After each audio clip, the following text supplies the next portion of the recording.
10 বছরের সম্পর্কের ইতি টানার ঘোষণা দিলেন পেপ গার্দিওলা। তবে এই বিদায়টা ম্যানচেস্টার সিটির জন্য স্বস্তির হবে নাকি সবচেয়ে বড় শূন্যতার হবে? পেপ যে লেগেসি তৈরি করেছেন সেটা কি ধরে রাখতে পারবে ম্যান সিটি? 2016 সালের গ্রীষ্মে প্রিমিয়ার লিগের দ্রুতগতির শারীরিক আর যান্ত্রিক ফুটবলের প্রাণ সঞ্চার করতে হাজির হন স্প্যানিশ এবং জার্মান ফুটবলকে নিজের ইউনিক স্টাইল দিয়ে পরিবর্তন করে দেয়া পেপ গার্দিওলা। পেপ শুধু একজন কোচ নন, তিনি নিজেই এক বিপ্লবী প্রযুক্তির মতো। বার্সেলোনায় তিনি যে টিকিটাকা তৈরি করেছিলেন তা ছিল ফুটবলের চিরাচরিত শক্তি গতির বিপরীতে এক সম্পূর্ণ ভিন্ন সফটওয়্যার। প্রেস ক্রিয়েট করা, বল পজিশন রেখে প্রতিপক্ষকে ক্লান্ত করে ফেলা, এই পদ্ধতি তিনি স্পেনে সফলভাবে প্রয়োগ করেছিলেন।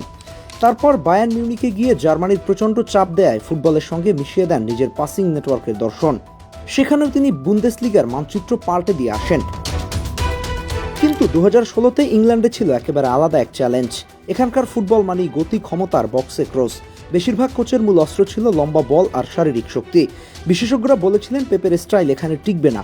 সপ্তাহের পর সপ্তাহ ইংল্যান্ডের ঠান্ডা বৃষ্টির মধ্যে খেলা, বক্সিংয়ের টানা ম্যাচের ধকল, এসবের সঙ্গে নাকি তার ধীরস্থির পাসিং ফুটবলের মিল নেই। কিন্তু গার্দিওলা স্রেফ সবাইকে ভুল প্রমাণ করলেন। তিনি ইংল্যান্ডে এসে খাপ খাওয়াননি, বরং ইংলিশ ফুটবলকেই নিজের মতো করে ঢেলে সাজিয়েছেন। তাই আর্সেনাল থেকে শুরু করে নিচের দিকে দলগুলো এখন গার্দিওলার ট্যাকটিক্সকে ফলো করে দলে প্ল্যান সাজায়। সত্যি বলতে ইংল্যান্ড নিজেই এখন গার্দিওলাইজড।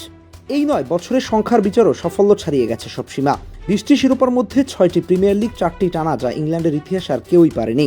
আর ক্লাবের প্রথম চ্যাম্পিয়ন্স লিগটি তো সিটির সমর্থকদের কাছে চিরকালের পাওনা মিটিয়ে দিয়েছে। 2026-এ এসে পৃথিবী অনেক বদলে গেছে। কৃত্রিম বুদ্ধিমত্তা এখন চাকরি, লেখালেখি, ভিডিও সম্পাদনা সব করছে। ঠিক এই বাস্তবতায় গতকাল ম্যানচেস্টার সিটি এক ভিডিও বিবৃতিতে জানালো পেপ গার্দিওলা আর থাকছে না।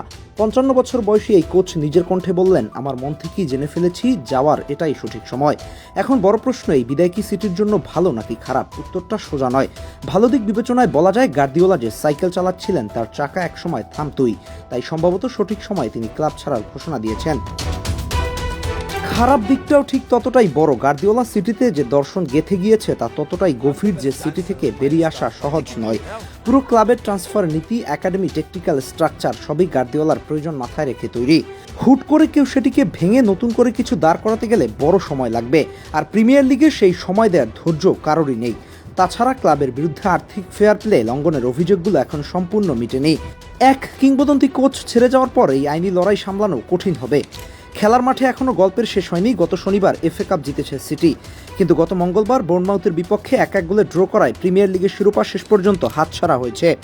22 বছর পর প্রিমিয়ার লিগ জিতে নিয়েছে মিকেল আর্তেতার আর্সেনাল। আগামী রোববার অ্যাস্টন ভিলার বিপক্ষে, তাই শুধুই বিদায়ের ম্যাচ, আর কোনো শিরোপার লড়াই নয়। ম্যানচেস্টার সিটির ইতিহাসের সবচেয়ে সফল অধ্যায়ের রীতি ঘটবে সেদিন নতুন বাস্তবতার দরজা খুলে দিয়ে।